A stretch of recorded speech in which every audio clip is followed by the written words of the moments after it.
যেহেতু মাগরিবর সুন্নত 2 রাকাত আমরা পড়ি না নি হলে মাতকা পড়ি না নি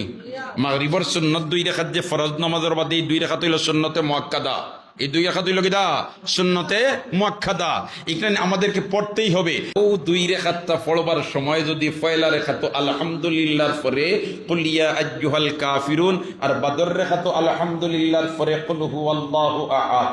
ও 2 সূরা দি পড়িলাই নবীজি ফরমায় আমার আল্লাহ তার জীবনের সারা সগীরা গুনাহ মাফ করে দেয় তাইলে আজ থেকে মাগরিবর সুন্নত পড়তে ও 2 সূরা দিয়া মাঝে মাঝে পড়তাম কতজনে চেষ্টা করুন মাগরিবর সুন্নত আমরা পড়ি কিন্তু সুন্নতটা পড়বার সময় যদি পয়লা রাকাত কুল ইয়া আইয়ুহাল কাফিরুন আলহামদুলিল্লাহর পরে আর বাদর রাকাত কুল হুয়াল্লাহু আহাদ ও 2 সূরা দি পড়ছিলাম আল্লাহ নাই কথা